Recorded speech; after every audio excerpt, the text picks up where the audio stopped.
sim. Ok, acho que sim. Acho que Ok? consigo o record. Pronto. Agora Entretanto, tens de voltar provavelmente a fazer o share screen, porque é, o teu.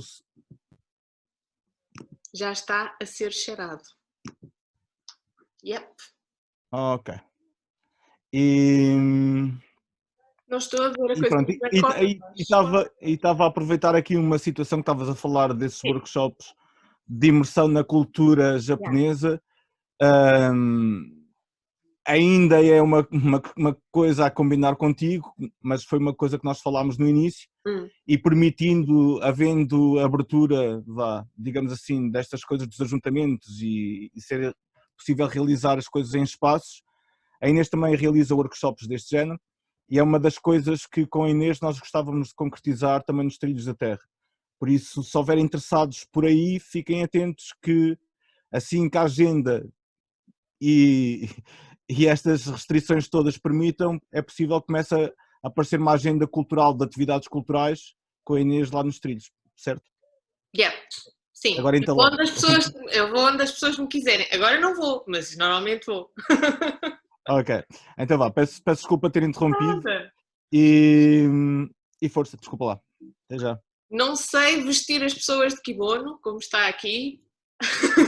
Foram as outras que me vestiram, mas há outras coisas que faço e que eu acho que lá está, é divertido, é mais imersivo, a gente aprende uma série de coisas acerca da cultura de outros sítios, às vezes mesmo sem ter que lá ir, como é o caso, não é? Se formos fazer a Trilhos da Terra. Estas fotografias são muito random, já agora. Eu passei hoje a maior parte do dia a ver fotografias e, como vocês imaginam, aquilo foi o baú das memórias, não é? Eu via cada fotografia e pensava, isto foi na pré-história. Mas pronto, mas depois selecionei umas que eu acho que me permitiam falar uma série de coisas. Esta foto que não parece nada especial é podemos lhe chamar um ateliê de produção artesanal de saquê que existe desde o século XVII. Portanto, isto é muito comum no Japão, haverem coisas como pequenos negócios, pequenas coisas de produção, não é, oficinal, seja papel, seja saquê, seja um adereço, ou seja, produzem qualquer coisa, um produto, e isto está nas mãos da mesma família, gerações sucessivas, até chegar ao século XXI, e eles têm lá as fotografias do século XIX, a partir do momento em que há fotografias, e têm escrito os éditos do imperador a certificar que aquela família, em cada novo imperador, a certificar que aquela família tem aquele negócio e continua no ativo. Portanto, eles têm aquilo na parede.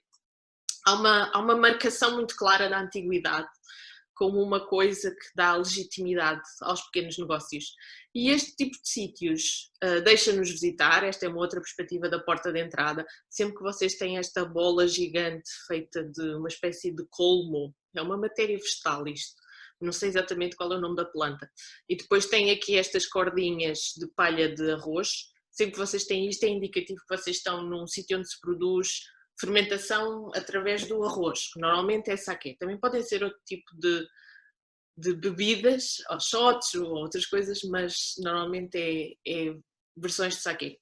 E então eles deixam-nos entrar, precisamente porque eles têm esta noção de, eles são um negócio, eles são um workshop, eles são um ateliê, eles são o que for, mas também são tipo um monumento. E uma das coisas que eu acho que é giro fazer no Japão também é ir a estes sítios onde existem estes negócios de gerações e gerações. E eles tinham também uma amostra do tipo de arroz que usam, esta é uma fotografia do tipo de arroz que eles usam para produzir aquilo e vendem em saquinhos assim em vácuo para as pessoas poderem levar se quiserem e dão, obviamente, muita coisa a provar, portanto Oh, Inês, a gente tem que ter freio porque eles querem dar tudo a provar e não é provar à lá sommelier, cheirar e tal e deitar fora, não é? É beber mesmo, portanto nós temos que nos controlar. qual é o grau alcoólico do saque? Depende, há muitos, há muitos. Por acaso aqui em casa tenho uma série de coisas, mas por acaso saque normal não tenho. O saque significa bebida alcoólica ou bebida de arroz fermentada. E é o equivalente ao nosso vinho, no sentido em o quão típico é consumir. Mas o grau de álcool é tipo, é menos que o vinho, acho que é tipo entre 10, 11, ligeiramente menos que o vinho, ligeiramente mais que a cerveja. Depois eles têm outras coisas mais fortes. e normalmente bebem mais essas outras mais fortes. O sake às vezes até se usa para cozinhar e tudo. Mas é muito giro ir a estes sítios. E é giro até porque se tiverem a oportunidade de ir a mais do que um, percebem que são diferentes uns dos outros. Produzem também coisas que nós aqui na Europa também tínhamos, mas agora deixámos de ter, que são as bebidas alcoólicas medicinais, misturadas com muitas outras plantas, não é? Nós ainda temos algumas bebidas clássicas, como o Jägermeister, que é alemão, em Portugal um licor não sei o que, Singesberg, umas coisas assim, que são aquelas bebidas de tradição medicinal. Este também é um sítio medicinal, este sítio da fotografia é uma Furnas, podemos chamar este Furnas, é um vulcão ativo e este é na zona de Beppo. Beppo é uma localidade que pertence à prefeitura de Oita, na ilha de Kyushu, e com a prefeitura de Oita, com a qual eu tenho um projeto em desenvolvimento, que tem a ver com a minha investigação de doutoramento e também tem a ver com reabilitar o turismo cultural naquela região. E passo lá muito tempo e gosto muito de ir a sítios que são menos turísticos para depois também saber falar deles às outras pessoas. Então aqueles fumos brancos que estão ali ao fundo vêm de lagos que estão em ebulição. Chama-se onsen, mas não é como as onsen de termas. Onsen é a palavra que dá para termas, mas também dá para estes lagos a ferver. Obviamente que estes não é para ninguém se meter lá dentro, senão coziam. O que, entre aspas, chegaram a fazer às pessoas. Era uma forma de torturarem os criminosos. Mas, fechar aspas, vamos voltar a falar de coisas bonitas. Hoje em dia as pessoas podem visitar estes lagos vulcânicos em ebulição e podem fazer quase como uma espécie de peregrinação, porque há uns que são muito vermelhos, há uns que são muito azuis, há uns que têm umas espécies à volta diferentes. Estão a ver, é uma maneira de conhecer a geologia também, os fenómenos naturais do território, porque é um arquipélago vulcânico. E por falar em arquipélago vulcânico, montanhas. O Japão, porque é um arquipélago vulcânico que tem muitas, muitas montanhas.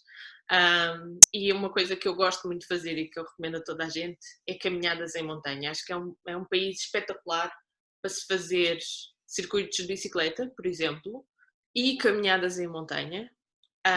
E também é muito bom alugar autocaravanas e andar na estrada, que eu já fiz isso. Posso lá conduzir.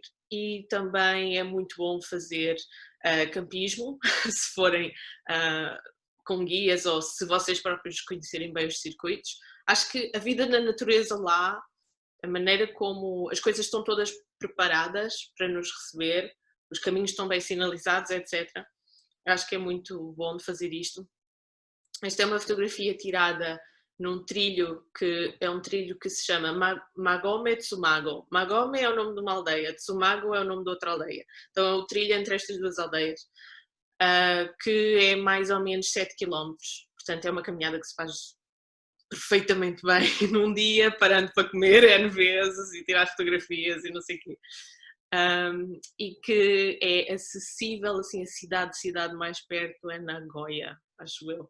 Portanto, ainda têm para aí umas 2h30 de autocarro a partir de Nagoya para chegarem a um dos pontos de partida deste trilho, mas depois o trilho é mesmo muito bonito. Vocês vão passando por floresta a floresta, por crista de montanha, mas também passam por aldeias destas, que são aldeias de montanha, pronto, em que as pessoas que lá vivem são normalmente só idosos, ou então pessoas que têm lojinhas de souvenirs, coisas desse género. Eu gosto muito desta parte do trilho e esta era uma fotografia que eu estava a fazer na primavera, portanto o clima estava muito agradável para passear. Não façam isto no verão. Agora entras nas fotografias da comida. Houve uma série... O que é que não se deve fazer no verão? Os trilhos. Opa, é muito, muito quente. É muito, muito quente. O Japão no verão, tu não aguentas nem andar na rua normal, quanto mais fazer caminhada. Ok. Estamos a falar de... O problema não é só ser quente, é muito úmido. Então, no verão as pessoas têm que pensar em vou andar na rua meia hora de cada vez e depois vou pôr uma sombrinha. Ou então depois vou-me sentar num sítio, beber água e descansar. É muito fácil as pessoas terem heat stroke, não é? Golpe, como é que se diz? insolação. E então é preciso evitar atividades de ar livre muito intensas ou muito expostas ao sol nos meses de julho e agosto e quase todo o mês de setembro também, diria eu. Caminhadas, é perfeito fazer este tipo de coisas, não é? É perfeito fazer na primavera ou no outono. Aí tudo bem, estás à vontade. O inverno depois também tem a questão da neve, desde que tenhas equipamento. Quando diz primavera, outono, as estações lá correspondem às mesmas que cá, certo? Eles têm ainda mais, eu estou a usar a nossa terminologia, eles têm mais nomes de estações. Portanto, assim, lá tens temperaturas parecidas com as nossas da primavera, todo o mês de março e abril e maio. Sim. Março ainda tens aquela coisinha de ser geladinho de manhã e à noite, mas de resto, sim. E o outono também. O que acontece lá, que eu acho que também está a acontecer aqui, mas se calhar lá nota-se mais, é que tu tens os verões cada vez maiores e o outono a começar mais tarde. Lá nota-se mais porquê? Porque eles têm Typhoon Season, eles têm a época dos tufões. A Typhoon Season lá, olha, há 5 anos atrás, era praticamente o mês de setembro só. E as pessoas sabiam que era a Typhoon Season, tudo bem, é chuva e vento, está calor na mesma, mas é chuva, vento e os tufões. Agora, com o aquecimento global e com uma série de outros problemas, a Typhoon Season prolonga-se cada vez mais. Às vezes até metade de outubro à vontade. O que faz com que depois o outono chegue mais tarde e seja mais pequenino. Portanto, as alterações climáticas todas a afetar a todos. Também se sente. Vou andar com a fotografia para a frente. Esta é a primeira foto da série das fotos de comida. E agora eu queria fazer uma pergunta. Eu não sei se eu consigo a resposta das pessoas em chat ou qualquer coisa assim. Eu queria que as pessoas tentassem adivinhar quanto é que custa este prato de fatias de carne. Presunto. Não, isto é carne, não é presunto. Ou seja, não é fumada, não é marinada, é carne crua, mas cortada muito fininha. E é carne de vaca e é muito tenrinha, é de muito boa qualidade. Será que vocês conseguem? Não. Se a malta tem palpites. Tem palpites? Não consigo ver aqui. 100 euros. 100 euros o quê? 50 euros. É tipo carpaccio, sim. Quem é que disse 50 euros? Não, houve malta a dizer 100. É assim, pode ser. Pode ser 200 euros. Poderia ser 100 euros se fosse esta mesma quantidade e basicamente com este aspecto, mas se fosse a chamada Wagyu, ou então bife de Kobe, que são tipologias de carne de vaca que são particularmente caras. Se fosse esse o caso, podia ser 100 euros ou mais, podia ser à vontade 120 euros.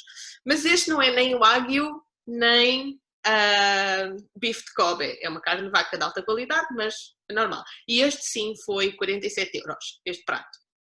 Ela está crua, ela está cortada muito fininha e o objetivo aqui é as pessoas ou grelharem-na ou mergulharem em água a ferver, então é uma espécie de escaldar no próprio lugar do restaurante. Portanto, eles põem-vos um fogareiro à frente, ou põem um fogareiro do grelhador, ou põem um fogareiro com a água e os temperos, e a pessoa escolhe no momento, e depois com os pauzinhos a pessoa ou mergulha na água ou anda no grelhador a grelhar muito rapidamente e vai comendo com os amigos. Pronto, é uma espécie de churrasco na mesa. Mas é muito, muito caro. Ou seja, há coisas no Japão que são muito baratas e acessíveis, na comida e em tudo o resto, e há outras coisas que para nós são corriqueiras, cotidianas, mas que lá são consideradas artigos de luxo e que são muito mais caras. E, portanto, faz-se uma vez por festa, não se faz frequentemente. E certos tipos de coisas como carnes de vaca, por exemplo, assim, neste tipo de restaurantes, é uma delas. Até fotografei aqui o nome do restaurante, é um restaurante no bairro de Dotonbori, em Osaka, e não era dos mais caros. Mas o extremo oposto é, vocês também podem encontrar este estilo de estabelecimento, que está agora aqui na fotografia, que se chama Bentoya, ou seja, a loja do Obento. Obento é a caixa de refeição, em que é feita diariamente. Isto não é comida tipo com conservantes, é feito diariamente e normalmente é feito um batch para almoço e é feito outro batch para jantares, portanto é feito nas poucas horas antes. E depois vocês ou têm um guichezinho, tipo quiosque, ou têm mesmo uma loja em que vocês compram a caixa da refeição, que tem arroz, legumes, proteína, tudo o que a pessoa precisa. E as caixas, se vocês virem aqui o preço, custam ou 500 ienes ou 600 ienes. Isto significa ou 4,80 € ou 5 € e tal. Portanto, vocês têm comida no extremo, nos dois extremos, e não tem necessariamente a ver com o aspecto. A outra parecia boa, esta também parece boa e os preços são muito, muito, muito variados. Portanto, as pessoas têm que saber onde ir, basicamente. Tens aqui 3 perguntas. Yeah. Qual era o nome da carne que falaste há bocadinho? Aquela não era carne wagyu. A carne que eu falei há bocadinho que era cara. Sim. É? Devia ser. Então, Sim. As carnes mais caras são wagyu, W-A-G-Y-U, ou então bife de Kobe. Kobe é uma cidade, mas fez-se denominação de origem controlada de uma coisa que se chama o bife de Kobe, tal como nós temos da carne do Alentejo. Onde as vacas são massajadas, dizem. Sim, e bebem cerveja. E ouvem Mozart. Se calhar. Não sei. E depois também estavam aqui a perguntar como é que se chamavam então esses sítios onde se come aquelas comidas por 4 e 5 euros. Bento, Bento, porque Bento é o nome da caixa da refeição. YA é loja. Então, sempre que vocês perguntarem onde é uma Bentoyá, onde está a Bentoyá mais próxima, onde é que há uma Bentoyá aqui, eles vão nos mandar para este tipo de lojinhas. Mas elas são muito fáceis de ver na rua, porque este póster é o que está virado para a rua. É quase como se fosse street food. Sim, é quase como se fosse street food. Eles também têm street food, mas a street food do estilo da que existe no resto do Sudeste Asiático, que é muito feita à tua frente e os fumos estão todos à tua frente e há montes de gente, ali no Japão está mais associada ou a bares de entretenimento noturno, em que tu vais petiscando aqui e ali, vais a este bar e bebes, vais àquele bar e bebes e tal, ou então a festivais de rua. Festivais de rua têm sempre street food. A Bentoyá é mais naquele registro tipo, saíste do trabalho muito tarde, queres pegar qualquer coisa que comas assim que chegas a casa, porque já não tens paciência para fazer jantar. É mais esse estilo de coisa. Mais alguma pergunta? Acho que não. Continuar. Este é o outro estilo de coisa, que são os onigiris. Os onigiris são umas bolinhas ou então uns triângulos de arroz com temperos, normalmente, que se vendem em qualquer lado. Máquinas de venda automática, lojas de conveniência, supermercados, em todo o lado é onigiris. É o equivalente à nossa sandocha. Nós vamos a um piquenique, levamos sandocha. Vamos para a praia, levamos sandocha. Vamos para a escola, vamos para o trabalho, vamos para o que é que seja, fazemos uma sandocha. Ai, tenho um bichinho na barriga, mas ainda não é hora de almoçar nem jantar. Sandocha. Não, eles lá têm o onigiri, que é arroz. Então, uma pessoa habitua-se a ter 2 onigiris na mala, porque quando der o bichinho do apetite, é onigiri que come. Então uma pessoa acaba por comer arroz todos os dias, muitas vezes. E como vocês veem, basicamente ocupa assim o espaço da palma da mão. É muito saciante e é muito bom para a saúde, porque passamos a comer mais arroz. E os temperos são coisas como vegetais, às vezes tem recheios lá dentro com um bocadinho de peixe ou um bocadinho de carne, e é em todo lado e é super barato. Se for nos supermercados é tipo 80 cêntimos, se for nas lojas de conveniência ou nas estações dos comboios, que também tem quiosques a vender onigiris, pode ser tipo 1 euro, 1,20 €, mas é super acessível. Outro estilo de comida, eu acho que esta já é a mais famosa do pessoal, que é ramen. O ramen aqui agora também já é famoso, entretanto já cá chegou a moda. Normalmente no Japão o ramen é sempre servido com um acompanhamento, um side dish de arroz, o que é estranho, porque estamos a comer massa com o side dish de arroz, mas eles são os campeões do hidratos de carbono. E também outra coisa que costuma ter sempre é este pratinho com picante ao lado, normalmente. Então o ramen é o quê? É esta massa, a sopa de massa, o caldo é um caldo que pode ser mais virado para a carne, ou mais virado para o peixe, ou mais virado para as amêijoas, e o caldo é que dá sabor à coisa. Depois tem montes de legumes verdes por cima, couve, cebolinho, alga nori, nabo ralado ou mandioca ralada. E depois pode ter assim umas fatiazinhas de carne muito fininhas ou umas fatiazinhas de outra coisa qualquer que seja proteína muito fininhas, mas é tipo só para enfeitar. Eles não levam esta coisa da proteína, não, não é muito significativa no ramen tradicional. Depois já os de fusão e não sei o quê. Estou a falar do tradicional japonês. Aliás, é absolutamente impressionante a quantidade de hidratos de carbono que eles comem lá. Eu comia lá claramente muito mais hidratos de carbono do que como cá. E obviamente isso notava-se na minha pessoa. Mas neles não. É mágico.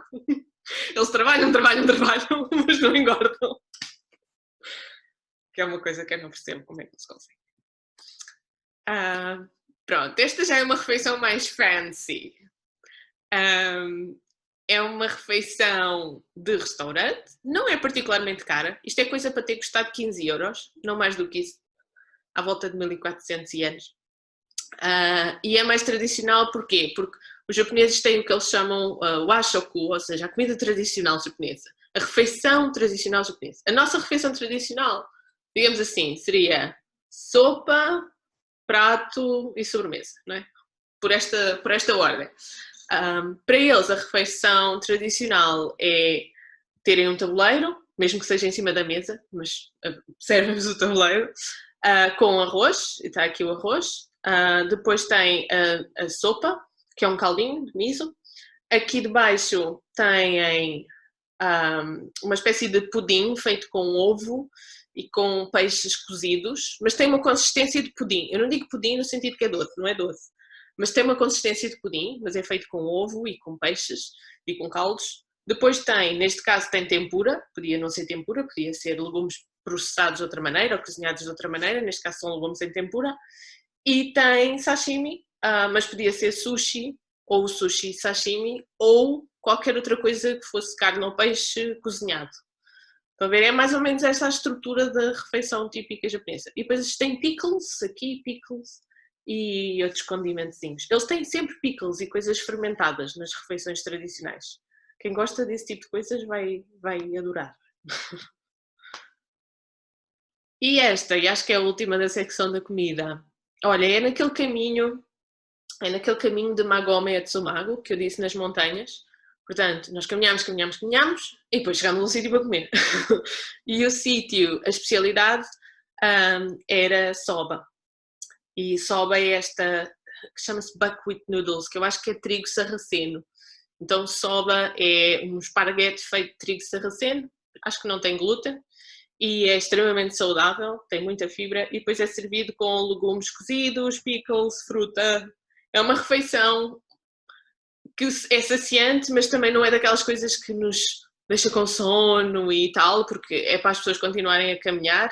Então estes lodges de montanha têm estas coisas assim preparadas para as pessoas que param lá e para a atividade que estão a representar. Deixa-me ver se eu consigo ver aqui não consigo ver o... Queria ver se via as perguntas escritas, mas não consigo ver. Tens aqui duas perguntas. Se tem umeboshi e matcha. Se eu tenho, ou se tem aqui? Tem aí, tem aí. Tem. Olha, este aqui, se conseguirem ver o meu ecrã, peraí, vou pôr as perguntas aqui para lá. Esta coisa aqui, apesar de não parecer a cor da umeboshi que a gente vê à venda cá, porque a que a gente vê à venda cá é muito em pickle, já está um bocado mais processada, não é fresca, acabada de fazer. Mas isto aqui é uma umeboshi. Matcha, neste caso acho que ainda não mostrei matcha a ninguém. Mas para quem não sabe, matcha é pó de chá verde. Eu tenho aqui em casa matcha, posso mostrar. Se puder ir buscar e mostrar.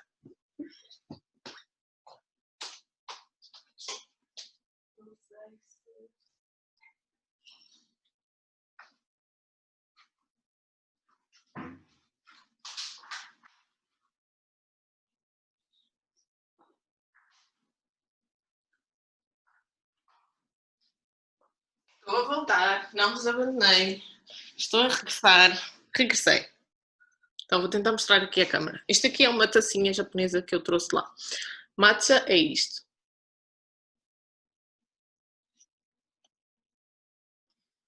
Não é coca verde. É pó de chá verde. Nem todas as folhas de chá dão para ser trituradas ao ponto de fazer matcha. Portanto, é um tipo de chá verde que depois é triturado para fazer o matcha. E depois dissolve-se com água, ou se quiserem fazer matcha latte, dissolve-se com leite, ou usa-se para fazer bolos ou outras coisas. Portanto, podem acrescentar isto a farinhas para fazer massas, tipo esparguetes, ou podem adicionar isto a farinhas para fazer bolos. Portanto, as pessoas usam matcha para tudo. E eu também uso muito na minha vida matcha, por isso é que tenho sempre em casa. Não há street food em mercados. Explicação. A partir do momento que eles perceberam que os turistas queriam street food em mercados, eles puseram-na lá, mas isso não é tradicional japonês. Além disso, é muito mais caro. Então, se vocês folhearem, por exemplo, um guia turístico de Kyoto, vocês vão ver coisas como o mercado de Nishiki é para se visitar. Porquê? Porque é que eles passaram a divulgar o mercado de Nishiki no centro de Kyoto como um mercado para se visitar? Porque é no centro de Kyoto e dá imenso jeito, porque vocês estão ali à beira de uma série de monumentos. E depois passaram a pôr imensa street food em Nishiki, que não é tradicional. Onde é tradicional a street food é nos festivais, ou lá está perto das izakayas, perto dos bares. Vocês vão ver street food em mercados. Não é vai ser muito mais cara do que normal e não é street food mais tradicional. Mas vão ver. Hoje em dia, sobretudo, e nos sítios turísticos, sobretudo. Inês fala das montas dos restaurantes que têm exemplificado comidas. Yep. E parecem reais. Para quem não sabe falar japonês, sim, isso existe. Portanto, tal como a fotografia da Bentoya que eu mostrei antes, que tem as caixas de refeição e também tem a fotografia da caixa de refeição e a pessoa pode apontar, eu quero levar esta caixa de refeição. Há restaurantes que têm miniaturas de comida, por acaso acho que aqui nesta seleção de fotografias não tem as miniaturas de comida. Há restaurantes que têm uma espécie de montra, ao lado de fora, em que tem 3D mesmo, super real, hiper realista, réplicas em resina, borracha, em vários materiais desse género, mas é muito, o brilho da comida está lá, o molho parece que é molho, tudo, vocês não imaginam. E as pessoas assim já sabem que naquele restaurante servem aquele tipo de coisas.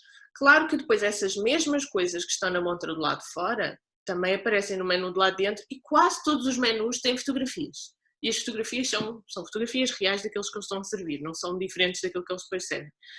Mesmo para os japoneses, e mesmo em japonês, eles preferem escolher com fotografia. Portanto, isso existe. Não vão passar fome. Eles não entendem inglês, mas vocês não vão passar fome. Não há esse problema. Vou ver aqui se tenho mais mensagens. Ramen das cadeias Ichiran. Quais são os melhores sítios para comer comida típica e em conta, sem ser turístico? Muitos. Primeiro ir atrás dos outros japoneses e dos sítios onde eles comem.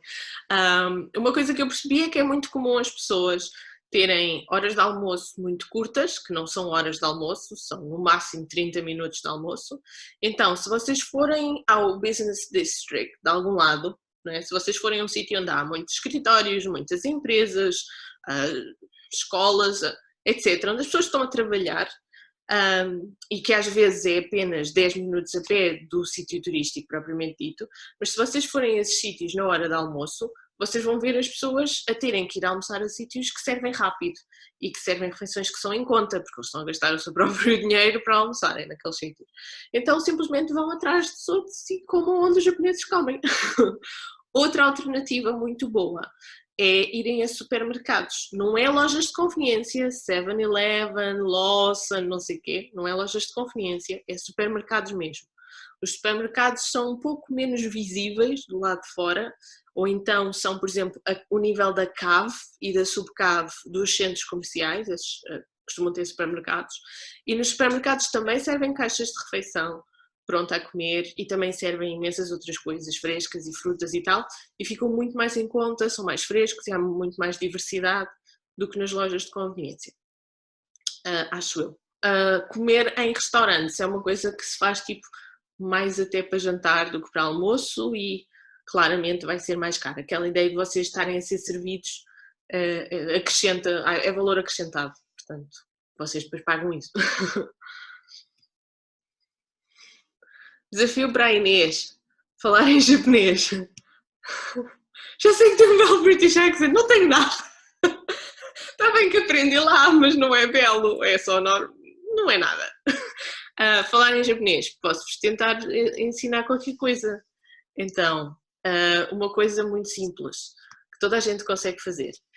Se vocês quiserem cumprimentar alguém, vocês vão dizer Ohayo. Se quiserem ser extra educados, vão dizer Ohayo gozaimasu. Se quiserem dizer aquelas coisas que toda a gente sabe, o arigato eu não quero repetir, mas dizer uma coisa, tenho aqui um mais ou menos assistente, dizer uma coisa que as pessoas podem querer saber dizer em japonês.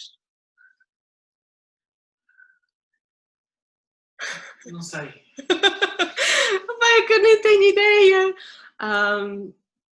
Posso tentar dizer eu uma apresentação. Portanto, quando eu me quero apresentar a alguém pela primeira vez, digo Ohayo gozaimasu, tashi wa Inês desu, yoroshiku onegai shimasu. Portanto, o que eu disse é qualquer coisa como olá, bom dia, supondo que estou a ser apresentada por uma pessoa a outra pessoa, vou dizer o meu nome é Inês, e depois yoroshiku onegai shimasu é basicamente cuide de mim, ou é uma expressão japonesa para qualquer coisa como a partir daqui vamos dar-nos bem. Não há tradução direta dessa expressão. Olha, alguém está a dizer, aqui faz língua japonesa, isto é muito fixe. Sim, minasan é uma expressão muito coloquial, eu não diria minasan no trabalho. Ou a qualquer coisa que não seja assim mesmo muito, muito próximo de mim. Mas é uma expressão simpática, sim. Diz obrigado. Arigatou gozaimasu. Ou domo arigatou gozaimasu. Não digam só arigato. Se as pessoas vos estiverem a atender em japonês, eu já vi isto acontecer e depois os japoneses ficam com aquela cara tipo, isto é estranho. Que é os ocidentais dizerem arigato para eles. Arigato para eles é tipo, thanks. Sabem? É muito borderline rude. Então, sim, nós devemos dizer domo arigatou gozaimasu. E não só arigato. Imagino que o japonês... Musicalidade. O japonês é uma língua com muita musicalidade. Se vocês... E uma coisa... E já me calo com o japonês. Mas se vocês quiserem aprender japonês e falar em português como vossa língua materna, não é uma língua que, em termos fonéticos, seja nada difícil para um falante de português. Porque na língua portuguesa, em termos de sons, nós já temos todos os sons que vão ser utilizados na língua japonesa. Portanto, é uma questão de nós aprendermos a ir buscar esses sons na nossa própria língua, porque não há ao contrário de muitas outras línguas que têm sons que é muito difícil para nós pronunciar, mas o japonês não. Claro que depois tem o kanji e tudo mais, mas em termos de pronúncia é relativamente simples de conseguir-se lá chegar. Esta fotografia, em que eu estou obviamente podre de sono, é uma fotografia que está aqui para vos mostrar. Eu espero que vocês consigam ver o ecrã todo, a fotografia toda, para vos mostrar que aqui nesta zona é cama, que é futon, portanto é colchão no chão, em cima do tatami, que é este chão em estrado de palhinha, de palha de arroz, normalmente. Tem uma mesinha pequenina, daquelas para a gente sentar agachado, o típico bolo do chá e a chávena. Aqui tem um espacinho onde eu pus a minha mala, aqui tinha um espacinho com cabides, isto era a janela para a varanda, era muito fixe ter uma varanda porque podia secar roupa na varanda, e era isto, e atrás de mim havia uma portinha para a casa de banho, porque isto era um quarto espetacular que tinha casa de banho privativa, que não é normal, normalmente é casa de banho no corredor, e dá 3 ou 4 quartos. Mas é isto, todo o espaço do quarto é isto, não há mais. As divisões japonesas são muito, muito pequeninas e normalmente isso acontece. Portanto, pode mesmo acontecer a vossa mala grande, se for muito grande, não caber. Tenho uma pergunta, vou voltar ao chat. Tenho uma pergunta, quero num futuro próximo subir ao Monte Fuji, mas não tive a oportunidade de subir, já estive perto. Tenho conhecimento de qual é a melhor maneira de fazer e como? Sim, subir ao Monte Fuji é todo um processo. Primeiro, este ano está fechado. O Japanese Tourism National Organization, portanto a Organização Nacional de Turismo do Japão, já declarou que o Monte Fuji está fechado este ano. Está fechado. Porquê? Porque não se pode subir ao Monte Fuji só porque se está a passar perto e quer subir. Nós temos que nos registar para subirmos ao Monte Fuji. Nós temos que nos registar com a organização da cidade do trilho que nós vamos fazer para subir. Existem 4 ou 5 trilhos de acesso ao Monte Fuji, dependendo da época do ano são 4 ou 5. O candidato a subir ao Monte Fuji tem que submeter a candidatura, podem escrever o formulário em inglês, está online.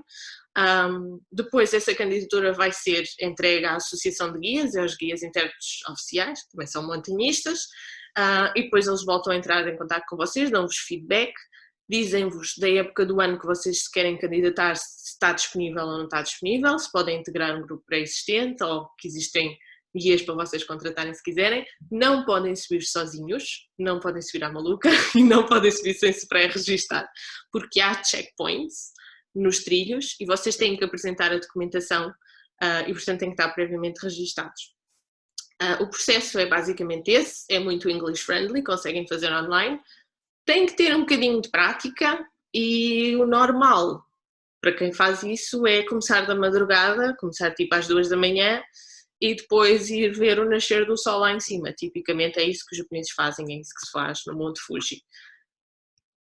Mais perguntas? Não guardar imediatamente cartão, deixar visível, cada um seguir o seu caminho. Não percebi muito bem esta coisa do cartão, vou continuar. Como são os preços dos alojamentos? Muito diferentes entre si. Melhor bairro para dormir em Tóquio? Depende do que tu queres fazer. Vou elaborar. Preços dos alojamentos? Muito diferentes entre si. Este alojamento que eu tenho aqui na fotografia é um alojamento que me estava a custar na ordem dos 30 euros por noite, porque era época baixa, digamos assim. Era o final do mês de julho, não é uma época alta do Japão. E não era propriamente no centro da cidade, era em Kyoto, mas não era no centro da cidade.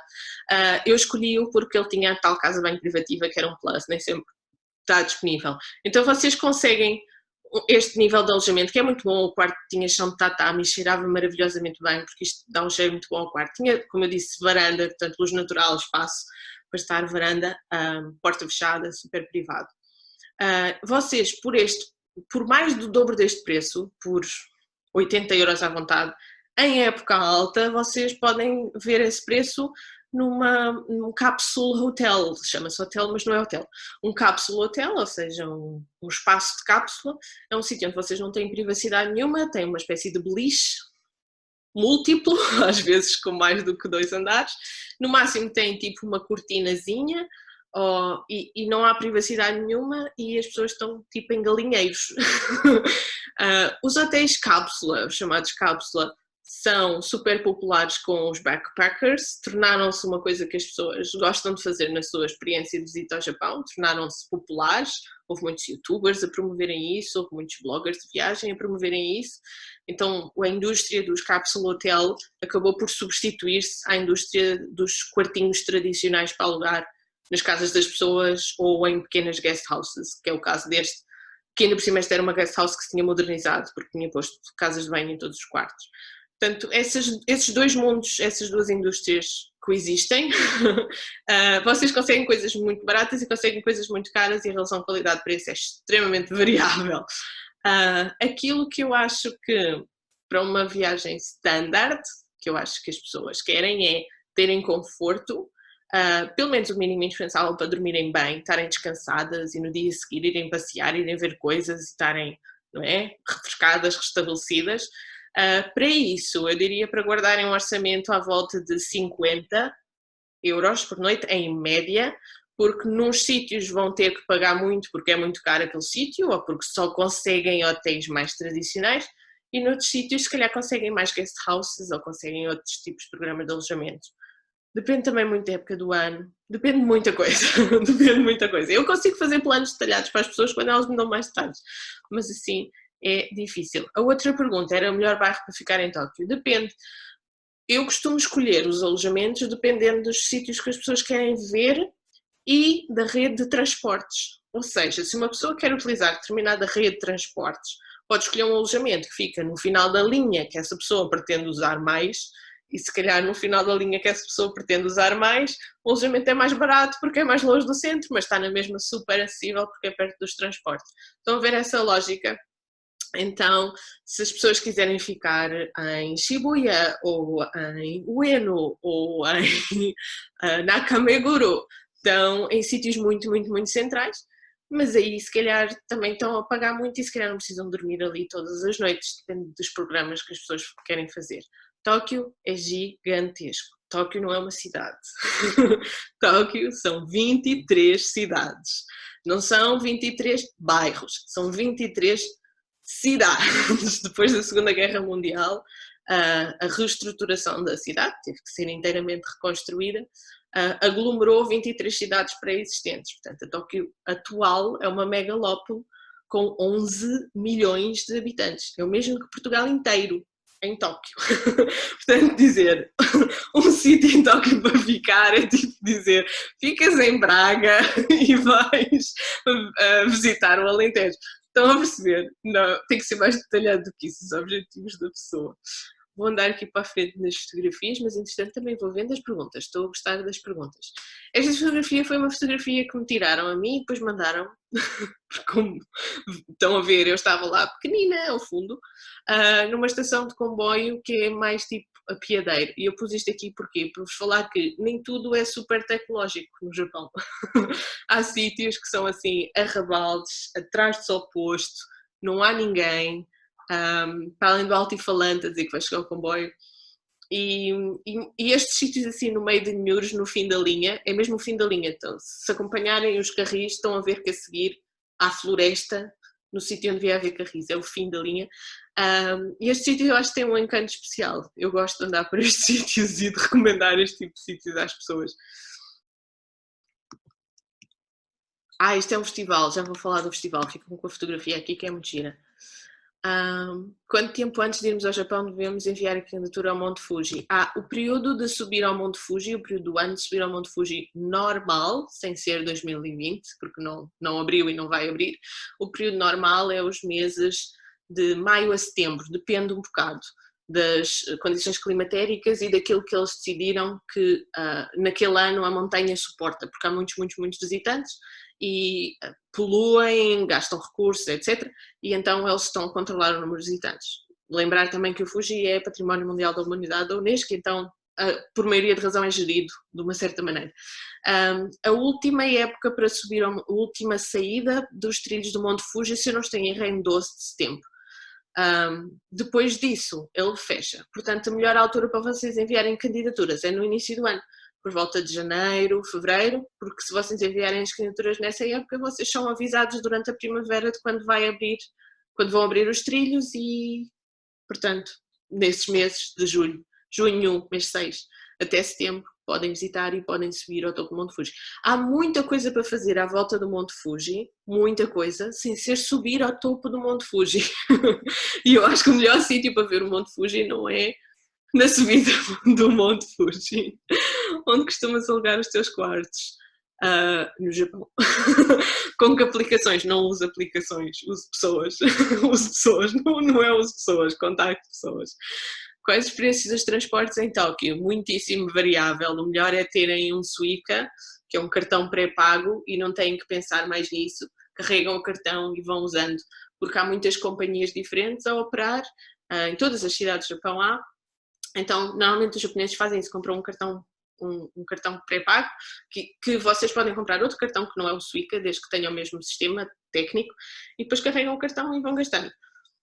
Eu diria que vocês, andando muito de um lado para o outro por dia, na boa gastam dentro de uma cidade, sem ser aqueles transportes de cidades umas para as outras, dentro de Tóquio, ou dentro de Kyoto, ou dentro de Osaka, não sei o quê, eu diria que vocês gastam entre 5 a 8 euros por dia em transportes, mas depende muito do que vocês querem fazer. Como assim contacto as pessoas? Pois porque eu ando a vir e voltar do Japão há 10 anos, portanto eu não faço um circuito muito turístico, eu conheço pessoas lá e pergunto às pessoas primeiro se posso ficar com elas, na casa delas, que normalmente fico.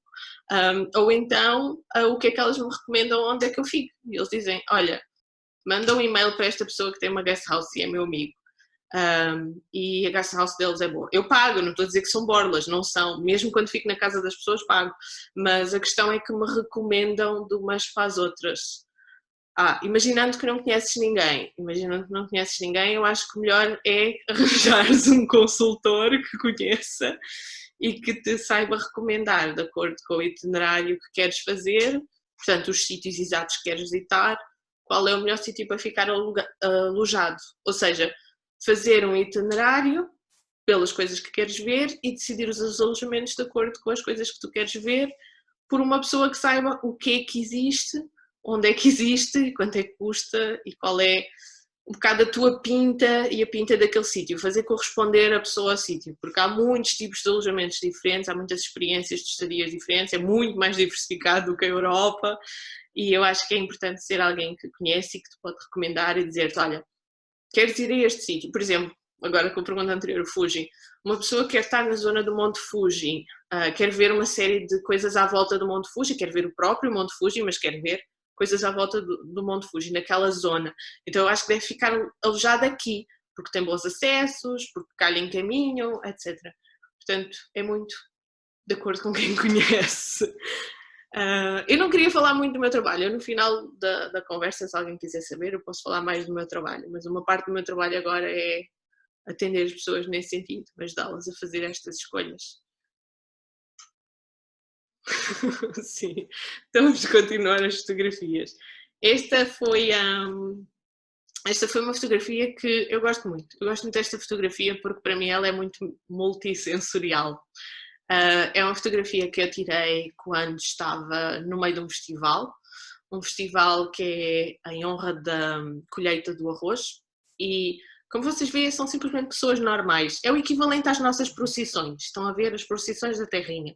Toda a gente tem uma terrinha e toda a gente já viu estas procissões, em que toda a gente vai com os andores e com as bandeiras e vão em filinha e vão cantando pelo caminho. Estão a ver aquela coisa dourada ali, um andor super pesado e as pessoas revezam-se a levar um andor. Era no meio dos próprios campos de arroz. Portanto, foi muito local e muito, ao mesmo tempo, muito warm and cozy, sabem? Uma coisa que fez sentir muito bem eles aceitarem estar ali no meio do festival a fotografá-los, porque eu estava com as pessoas que estavam a acompanhar este festival, portanto um conjunto de antropólogos que estavam a acompanhar estes festivais relacionados com as colheitas no Japão e particularmente os cantos tradicionais associados a estes festivais. Era com uma cantora e com uma antropóloga que é amiga minha. E eu estava um bocado de visita, não era o meu projeto de investigação, mas ela disse, olha, vou fazer isto, queres vir? E eu, tá bem, posso fotografar? Acho que sim. Pronto, então fui e juntei-me um bocado à boleia da coisa e a fotografia saiu muito gira. E eu acho que vocês saberem também quando é que há festivais, não precisam de ser dos mais famosos de todos, não precisam de ser os das grandes cidades, mas testemunharem uma coisa como os rituais do sítio, acho que vos faz sentir muito mais que estão lá. Mesmo que não entendam 100% do que se está a passar. Acho que é uma experiência que eu também recomendo às pessoas no Japão. Ainda por cima eles têm festivais o ano todo, tudo e mais alguma coisa. Olha, estamos a falar do Monte Fuji. Tenho agora uma série de fotografias precisamente que têm a ver com a zona do Monte Fuji, que é uma zona onde mais recentemente eu desenvolvi rotas e programas. Mais recentemente, mesmo muito recentemente, nos últimos 2 anos, porque antes disso não fazia nada que tivesse a ver com o Monte Fuji. Ia lá, mas não desenvolvia programas. Este é um templo, que é o templo oficial do Monte Fuji, em Fujinomiya. Ou seja, o Monte Fuji é Fuji-sama, é uma divindade no Japão, no folclore, ou quiser chamar no politeísmo shintoísta. E existe um templo para a divindade do Monte Fuji. Originalmente, no início do culto do Monte Fuji, as pessoas acreditavam que o efeito vulcânico da montanha, não é? Quando tremia, quando saíam de lá cinzas, quando saíam de lá, não é? Materiais piroblásticos, etc., que isso tinha a ver com os humores da divindade e que, portanto, era preciso aplacar os humores da divindade com ofrendas, com canto, com dádivas, etc. E, portanto, construíram este templo em Fujinomiya. E o próprio templo, a pontezinha de acesso entre a estrada normal, onde andam pessoas e carros, e o terreno do próprio templo, vocês podem ver que esta pontezinha passa por cima de um rio, E este rio é o rio do Monte Fuji, ou seja, a neve do Monte Fuji derrete, faz um rio. Este rio tem, dependendo da época do ano, um caudal variável, mas tem sempre água muito rápida, mesmo muito rápida, e passa com muita força e contorna aqui o templo em honra do Monte Fuji. Portanto, o rio vem com força, depois eles dividem, 2 ramais do rio. Ele passa por dentro da cidadezinha de Fujinomiya e é um sítio que eu acho que é imperdível visitar. E até tem assim um semicírculo de escadinhas. Durante o verão as pessoas sentam-se aqui e molham os pezinhos e sentem a água do Monte Fuji, porque de acordo com a simbologia shintoísta, a própria água tem o espírito vital da montanha, então também é importante estarem aqui. Não é banharem-se nas águas, mas é estarem aqui a ouvir a água, a sentir a água, etc. Portanto, ninguém pesca nestes rios nem nada. Eu fui no ano do javali, portanto esta fotografia, esta foi do ano passado, tenho fotografias mais antigas, mas esta foi do ano passado, e por isso é que tem aqui a imagem do Monte Fuji e do javalizinho pequenino. Eles mudam isto todos os anos, de acordo com o que é cada ano. E depois, outra das coisas que eu fiz na zona do Monte Fuji foi uma parte do Tokaido. O Tokaido é uma rota de caminhada do Japão antigo e continua a ser utilizada como uma rota de caminhos. Por exemplo, vocês aqui na Europa, se quiserem fazer o caminho de Santiago de Compostela como peregrinos, podem fazê-lo, mas se quiserem fazer o caminho de Santiago de Compostela porque gostam de caminhar, também podem fazê-lo. O Tokaido é uma dessas rotas. Originalmente era uma rota que tinha umas partes mais úteis para comércio e transporte de mercadorias e de pessoas e umas partes já também mais ligadas aos templos que se visitam ao longo do caminho, e é uma rota gigantesca, portanto vai de Edo, ou seja, de Tóquio, até Kyoto, mas há partes do trilho do Tokaido que ainda se podem fazer. Então, esta é uma rua, que agora é uma rua com alcatrão e carros e pessoas, mas corresponde a uma parte do Tokaido. Esta coisa azul ao fundo é o Fuji, e eu andei a reconstituir uma parte do Tokaido para fazer depois as minhas rotas também, e propor às pessoas rotas que podem fazer. Nem todas as partes do Tokaido são seguras de se fazer ou visualmente interessantes. Reparei que ainda tem alguns avisos antigos, muitos batidos e gastos.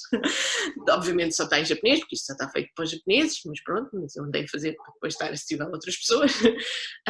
Tem aqui alguns sinais, não tem todos os sinais que devia ter. Isto sou eu contente à beira de um daqueles pilares de pedra que diz que você está no Tokaido e que deve ser um pilar de pedra à vontade do século XVII ou XVIII.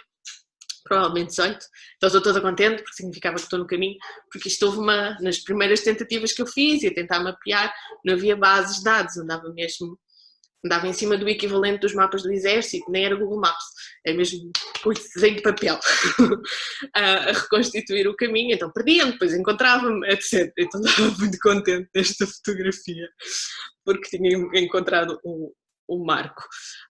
Eu quando fui ao Japão, vou no chat, comprei a nível de transportes cartão de vários dias que se vendem nos quiosques das estações, têm visitas gratuitas a alguns pontos turísticos, acho que fica mais em conta no final e poupa um tempo. É uma boa recomendação, sim, eu acho que quem quiser fazer esse circuito mesmo só ser turista, acho que usa bem as coisas assim, e se for essa a vossa escolha é uma boa recomendação.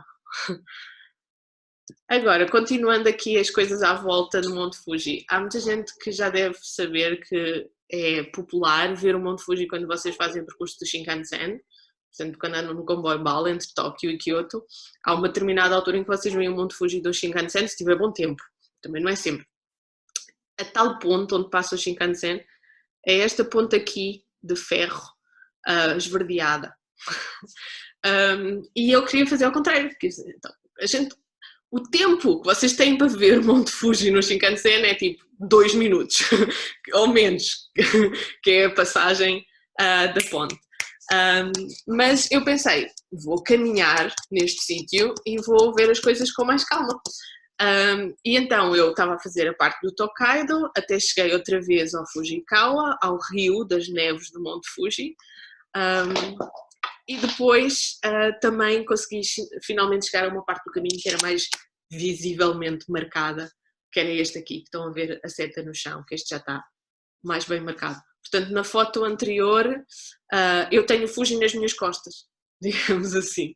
só para vos dizer que é possível vocês andarem lá e verem as coisas. Esta foto eu achei o máximo. Eu tive que tirar esta foto. Portanto, eu estava no Tokaido e tal, e passei à porta da casa de uma pessoa que tinha a roupa a estender, no estendal, a abanar ao vento. O momento, acho que esta é uma daquelas fotos que se calhar artisticamente não é nada especial, mas eu gosto do feeling de alguém que vai ali pendurar as toalhas de banho e está virada de frente para o Monte Fuji. Isto é o Monte Fuji. Portanto, eu fiz uma subida assim muito íngreme e depois virei-me e pensei, olha, isto é o quintal de uma pessoa. E parecia que estava a ver ali a pessoa a estender a roupa de frente para o Monte Fuji. Achei épico este pequeno momento. Estão a ver, a minha escolha de fotografias não é propriamente porque elas têm qualidade, é só porque eu me diverto com elas. Esta é de uma outra caminhada que é no Monte Hakone. O Monte Hakone é uma outra montanha que é muito interessante visitar. Primeiro tem um lago lindíssimo, tem um templo no lago lindíssimo, e depois, se vocês fizerem a caminhada a subir o Monte Hakone, vocês estão de frente para o Fuji. Aqui nesta fotografia foi um dia muito, muito nublado, então, para além do Fuji no topo ter neve, também tinha muitas nuvens, mas estão a ver, quando vocês fazem o trilho do Hakone, estão de frente para o Fuji. Isto não tem zooms nem fotografia nem nada, é só mesmo fotografar diretamente. Eu não sei editar fotografia. Esta é outra vista do Fuji que eu achei lindo, mais uma vez, lindo no sentido desta coisa que é meio kitsch, meio curioso, que é um bairro da cidade de Fujichuo, e neste bairro eles têm, como se fossem os vulcões da Expo 98, porque isto sai água daqui de cima, e o vulcãozinho da Expo 98 aqui é uma réplica do Fuji, portanto é azul à distância, porque à distância ele tem tipicamente a cor azul, e com neve no topo. Então achei lindo, que meio kitsch, meio lindo, que as coisas na cidade têm mini Fujis e vê-se o Fuji de todo lado. É um bocado como nós estarmos no Cairo e vermos as pirâmides de todo lado. E esta é da estação de Shinkansen, chamada Fuji, porque existe uma estação de Shinkansen chamada Fuji. Não é a única maneira de chegar de Shinkansen mais perto do Fuji, mas esta é uma delas.